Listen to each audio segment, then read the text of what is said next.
Welcome to today's session of Breakfast Info Bites. Today we have Dr. Kathy Quick presenting on navigating conflict on public issues, a very timely subject for this moment in our world. As maybe many of you who may have attended this session before know, Breakfast Info Bites is a program put on by the University of Minnesota Extension Department of Community Development to bring cutting-edge research from the University of Minnesota faculty to the broader community of Minnesota. My name is Isabel Hewitt-Link. I'm an educator with the Department of Community Development here with my colleague Kim Gunther, and we alternate hosting this session on usually the third Wednesday of most months. We're kind of back from a little summer pause. And we'll be continuing throughout the fall, and we're very excited to have you all with us in this virtual series. So Dr. Kathy Quick is the Gross Family Chair and an Associate Professor of the Humphrey School of Public Affairs, an academic co-director of the university-wide Center for Integrative Leadership, and a state specialist in Kim and I's very own team of leadership and civic engagement with the University of Minnesota Extension. Dr. Quick's focus is bringing together people with diverse perspectives to build civic engagement skills and strengthen democracy, and we are so excited to have her here to present with you all today. With that, I turn it over to you. Good morning. Can you go back just for one sec, Isabel, to the previous slide? Thank you. I'm really very glad to be with you. My name is Kathy Quick, and I use she, her pronouns, and I'm delighted to be able to join you. And this is my launch, actually, into this work with Extension. I just began working with Extension a few weeks ago, and so I'm really very happy to be here with my colleagues and with all of you this morning. Navigating different perspectives on complex issues, which are often contentious, can be a source of a lot of anxiety and conflict, especially amidst rising polarization. And I don't know about you, but I've seen tons of events like this one coming up, almost an overwhelming number of them in a way. And I think that just speaks to sort of the tensions that a lot of people are feeling at this time. So I want to share some tips this morning and a couple of examples this morning too, briefly about navigating conflict in community life.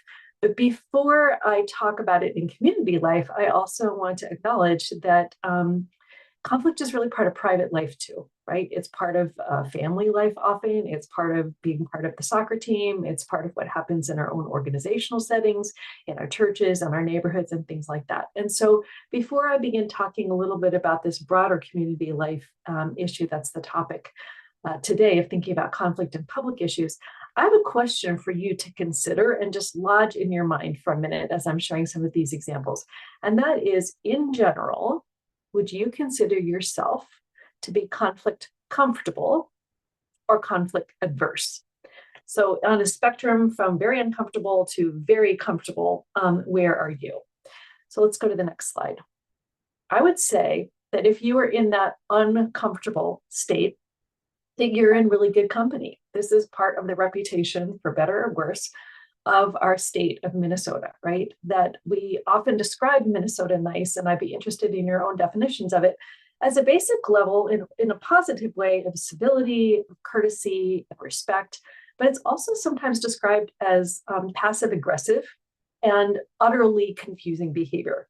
And I think one of the reasons that it has that dual reputation is that discomfort with conflict is very common. Some years ago, I was part of a committee on civility that was put together by the Association of Minnesota Cities, the League of Minnesota Cities. And there were some serious civility issues happening at that time, which I think have actually been exacerbated lately. And they included people making personal attacks at city council and school board meetings, attacking people because of their gender or identity, making personal insults, yelling, sometimes following people home in order to press the point when you didn't like what an elected official had done.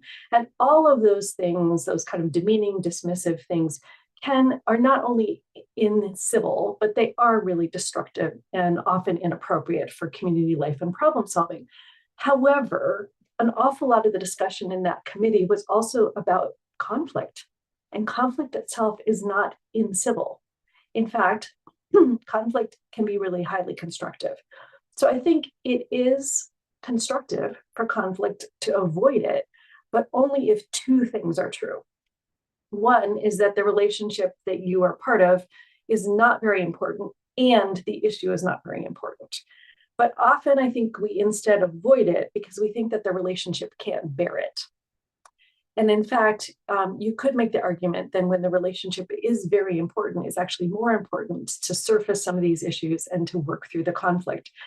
And indeed, working through conflict is not only necessary, it is a part of public life, private life, community life, but it's also really constructive for problem solving. Because if you're not surfacing those levels of conflict, if you are somehow not engaging with other perspectives, not only are you, potentially just bouncing a problem down the road a bit, but you're not actually having the benefit of all of those different perspectives in reframing the problem, in surfacing those different ideas, in understanding other people's values, even if you don't share them. But it really is also crucial to have that kind of information for problem solving. So let's go to the next slide and I will share an example. And this is from Beltrami County, Bemidji, and the surrounding areas. And this is an example of some work that I did with my colleague also from University Extension, Guillermo Narvaez, a few years ago. Beltrami County was facing a rubber meets the road, serious problem of deteriorating roads. The county roads were deteriorating to the point that the expense of fixing them was growing exponentially. They weren't sure how to pay for it. And in some cases, you could even make the argument that the deterioration of the roads was not only fiscally irresponsible, but possibly getting to some dangerous conditions on some of the roads. And yet there was a stalemate because there were very, very divided opinions on taxation.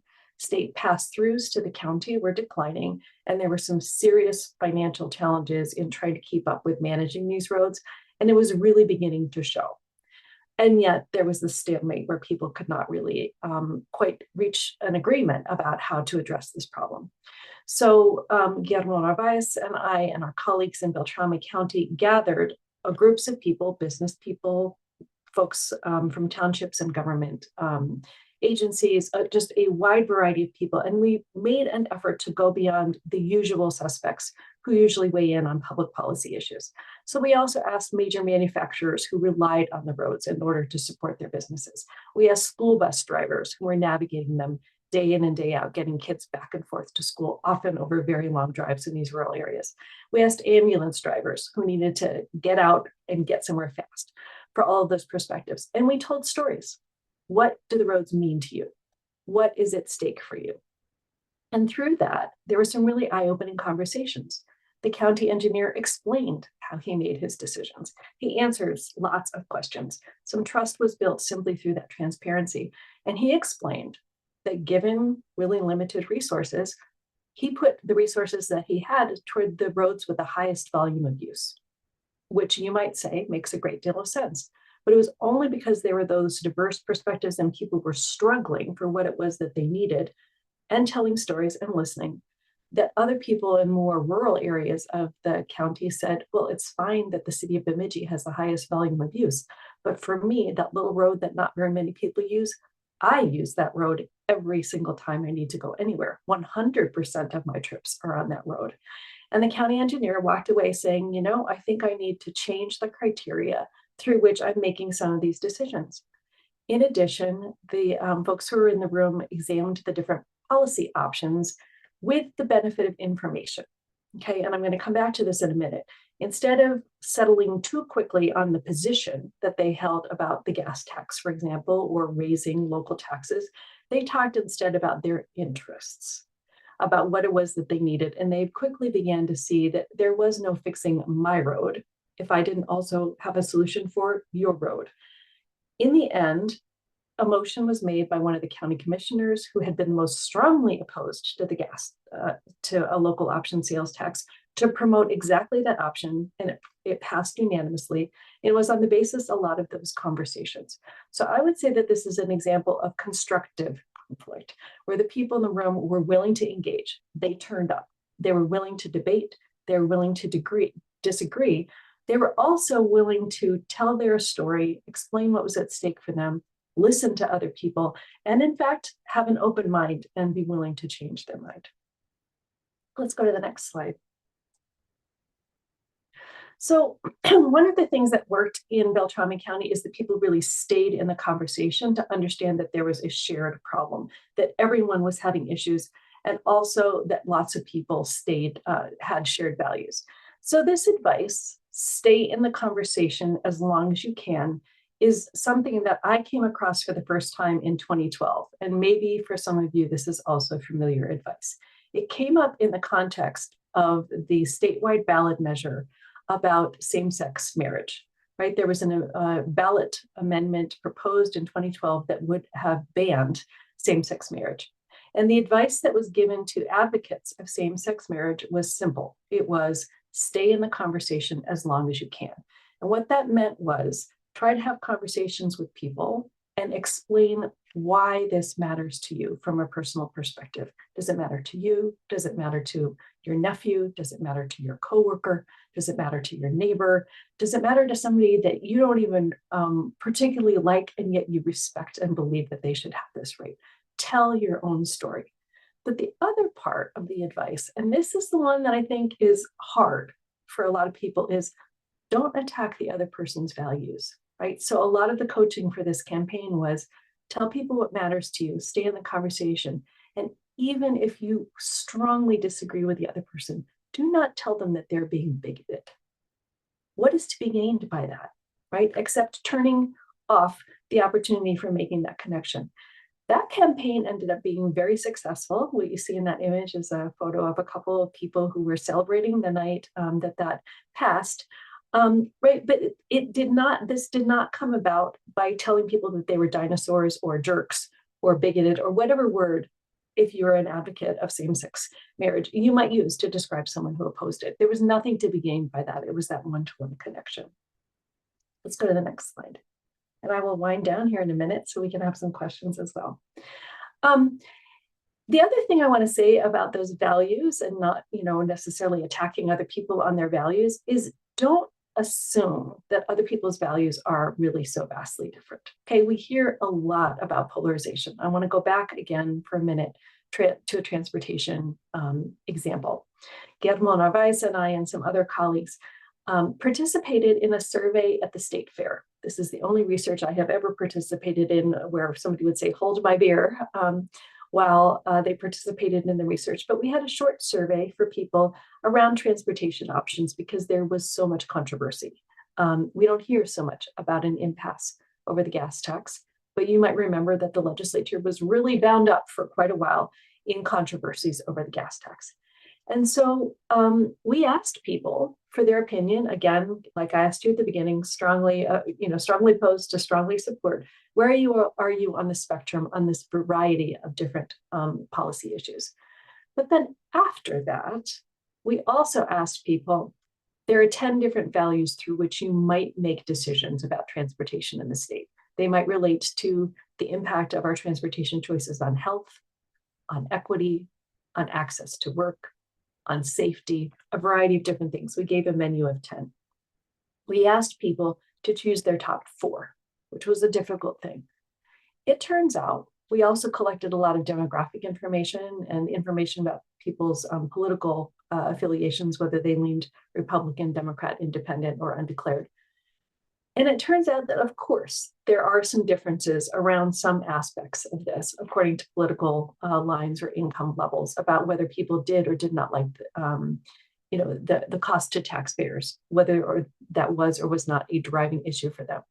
But that was always a marginal issue on what was important across all demographic groups: white, not white, age groups, incomes, greater Minnesota, metro area, Republican, Democrat. Those top issues of reliability, being able to get to work, safety, those were the crucial things for everybody. It was the other things that people disagreed about that were really somewhat more marginal and maybe not even the top 3. Maybe that was the 4th most important issue. So I don't want to diminish the level of difference. We do need to work through those things, but I think it's really important to not assume that people just don't have any shared values at all. When you can try to reframe what it is that you care about in terms of interests and not positions, it is often easier to get to a solution. So in a couple minutes here, we will wind down, and I know that Isabel will be sharing afterwards some resources. But one of the ones I want to mention is getting to yes, reframing in terms of interests, not positions. That is a classic piece of this little penguin book that you can buy for 99 cents in many used bookstores. If not, reach out to me and I'll be happy to share a copy with you. There's some very solid advice in that book about how to work with conflict, not avoid it, use it constructively, assert what it is that you need. That is mostly about party to party conflicts over you and your neighbor over the fence, but it does apply in public life. And one of those key pieces is reframe things in terms of interests, not positions. So let's go to the next slide. These are some of the resources I want to share with you. I want to mention in particular the one at the top. That webpage for the Listen First Coalition emphasizes my first piece of advice on that last slide, which was listen first, listen for as long as you can. There are about 400 organizations that are part of that coalition, and they represent all kinds of geographies of the country and interests groups, key issues, key advocacy issues. And there are some great resources on that page, some basic tips around listening first. So I will wind down and hand it back to you, Isabel. Great. Thank you so much, Kathy, for that presentation. This has been very engaging. And participants, feel free to post your questions for Dr. Kathy Quick here in the Q&A. And Kim and I will read those out. There is an option to post your questions anonymously if you desire. And I'll start out with a question. You shared, Kathy, that when a relationship maybe is important and an issue isn't important, conflict can be important. Is there ever like a right time within that or a wrong time, like a way to figure out the timing when you know that the issue is important and you know the relationship is important, but like when is conflict right even with those factors? That is such a good question. I think that, a big piece of this is listen first and in some ways take your time. I would suggest that you not take your time so long that you give yourself permission to simply avoid something. And, speaking up and engaging in conflict for many of us takes courage. And I'm not advocating that people should engage and continue to wear yourself down if people are simply being awful to you, right? If it's moving beyond conflict into that incivility space, I'm not recommending that people should dig in and stick with it. But in many ways, it's a matter of personal style. Sometimes people like to take it in small bites and keep on warming up at it and keep on chipping away at it. Other times, I think you may want to listen and frame the issues and ask a lot of discerning, clarifying questions before you outright challenge someone to say, I have been hearing what you've been saying, and I have to, take a different position on this, and this is why. I also think that sometimes we're not ready in the exact moment that something is happening. And it is okay to come back to somebody the next day and say, I went home, I slept on that. I realized that we have some stuff to work through. I want to come back and revisit this with you. So you don't have to have the skill to deal with the conflict on the fly. It's okay to go back, to regroup with some other people and strategize a little bit, come back to it. I really appreciate that advice. It's something I wrote to remind myself particularly. So I appreciate that it's okay to take time. And I think kind of along this line, Celia Simpson has a question. Any recommendations on how to deal with your own emotions during those conversations? Yeah, I would not try to bury them. I mean, I think that a lot of conflict is really about being very angry about something, right? And I think it's important to acknowledge that. And I think it is helpful to ask yourself, what is at stake for me here? Why is this distressing me, right? And conflict's not only about distress, but where is the source of the tension here? What is it that I'm feeling? And then how do I want to act? So one of the things, and this is maybe not quite directly an answer to your question, but Glenn Singleton has this really interesting compass around engaging with conflict, in which he really invites people to be conscious about whether you are coming from a place of belief and values, whether you're coming from a place of feelings and reaction, a place of thinking and analysis of like, those facts don't add up for me. Or, and I'm forgetting what the fourth point of the compass is, but I'll share this with you to share with people afterwards, because the point is not that any of those things are wrong. It is important for you to recognize yourself. Am I coming from an impulse to act, like I'm impatient, I want this thing fixed, I want to do, whereas the other person I'm facing is coming from a place of values and belief. And we can't really have an argument about the facts right now, because actually we're not talking about what we think. We're talking about, one of us is talking about pacing and the other one's talking about emotion. And simply recognizing where you are in that quadrant and recognizing if the other person is coming from a different place is part, I think, of managing your own emotions, so that you can just be cognizant of them. Thank you. Yeah, that's also great advice. And before I get into the next question that really actually relates perfectly to that again, so much resonance here. I will remind, yes, that Compass and the rest of the resources that Dr. Quick shared on that last slide will be emailed out to you through your Zoom registration in the next few days. And there will be a recording of this webinar posted online in the next week or so for participants.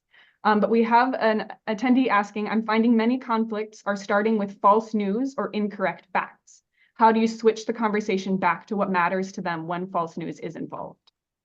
Yeah, that is really, really tough, right? I think that is one of our key issues in conflict and problem solving right now.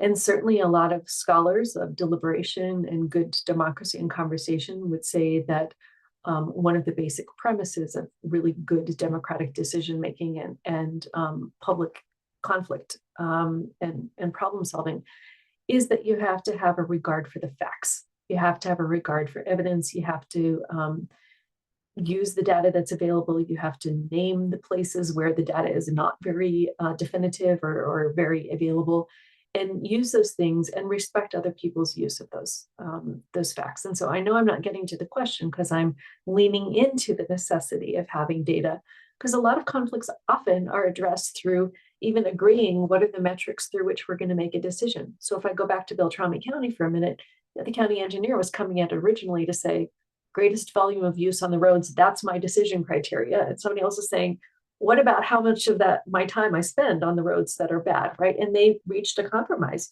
to try to use both of those criteria in a balanced way. It can be super frustrating to get into a fact war with people when you have really different views. In some ways, I think it's not constructive to try to convince somebody of the validity of your information versus theirs. I mean, that is just a culture war point at the moment. And so perhaps there is a way to connect with them about what it is that's at stake for them. Continue to assert your sources of data. If you have a long-term relationship with that person and you're able to continue working with them about showing some better sources of data, explaining why it is that you're troubled by some particular things in the data that they're using, the information they're using, I think you can try to stay in that relationship with them. But, you know, a Twitter war or something with an anonymous person over facts is usually just feeding itself and not actually getting to problem solving. I feel like that comes in some sense to that personal boundaries or how you handle your own emotions. That's reminding me. Appreciate that answer. Conflict takes stamina, and you do get to make some choices about the things that are good and poor uses of your stamina. Yes. Very true. Another attendee is asking, Dr. Quick, do you have any group conversation ground rules that are always in your tool belt to support healthy debate/conversation environments?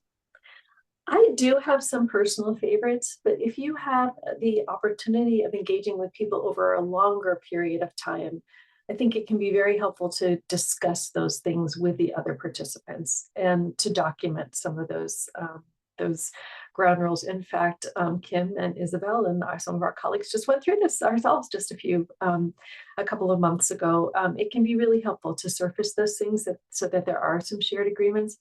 I would say that the basic absolutely underlying one is respect, and that all of the other rules really begin to follow from that.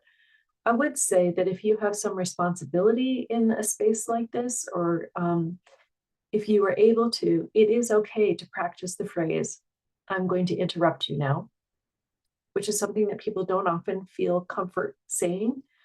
But just to say to somebody, I'm going to interrupt you now, because one of the issues certainly is kind of domination of the airspace and an unwillingness to listen to other people. And so simply being willing to be the person who says, I'm going to interrupt you now in a respectful way, can sometimes be helpful also as one of the practices that folks expect. Yeah, I feel like that's one of the big things, like newer facilitators, as Kim and I and Dr. Quick, we're all facilitate different groups at different times. That can be hard to take that space, but sometimes very effective. So I respect that as well. Kim, any last questions or advice to share before we hop to your introduction of your next session? No, but thank you, Isabel and Kathy, for a really good conversation. I really like that idea of starting with respect. I think that really leads us where we want to go in terms of community development. So thank you for all of that. That's great. And then, yeah, if you want to pop up that slide,